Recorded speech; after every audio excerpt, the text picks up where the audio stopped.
నమస్కారం అండి. గౌరవనీయులైన కేంద్ర ప్రభుత్వం వారు మరియు కేంద్ర వాణిజ్య శాఖ మంత్రుల వారికి విన్నపం. నేను ఆంధ్రప్రదేశ్ రాష్ట్రం తూర్పుగోదావరి జిల్లా గోపాలపురం పొగాకు బోర్డు పరిధిలోని వేళచంద్రగూడెం గ్రామానికి చెందిన పొగాకు రైతు కోయ చంద్రమోహన్ ప్రసాద్ నా పేరు. నేను నా కుటుంబం నాపై 10 మంది కార్మికులు ఆధారపడి ఈ పొగాకు సాగు చేస్తున్నాం.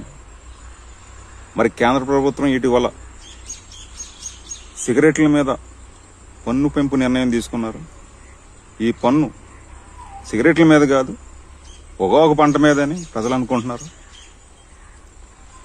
మరి గతంలో 2014 సంవత్సరంలో ఇదే విధంగా పన్ను పెంచారు. దాని పర్యవసానం మేము 7 సంవత్సరాలు పొగాకు పంట నష్టాలకు వచ్చి పంట పండించాం. చాలా నష్టాలకు గురయ్యాం. అలాగే ఈ పన్ను పెంపు విధానం వల్ల అక్రమ సిగరెట్ల వ్యాపారం జోరుగా సాగుతుంది. నిత్యం ఇదే వార్తలు మేము వింటున్నాం. అలాగే అధిక విదేశీ మార్గ ద్రవ్యం సంపాదించి పెట్టే ఈ పొగాకు పంట మీద కేంద్ర ప్రభుత్వం వారు వాణిజ్య శాఖ మంత్రుల వారు ఈ పన్ను పంపు నిర్ణయం తీసుకోవడం చాలా బాధాకరం. ఈ పన్ను పంపు విధానం రైతుల జీవితాల్లో అల్లకొల్లను సృష్టిస్తుంది. చట్టబద్ధమైన రైతులు మేము. ప్రభుత్వం నియమ నిబంధనలు కట్టుబడి పొగాకు సాగు చేస్తున్నాం.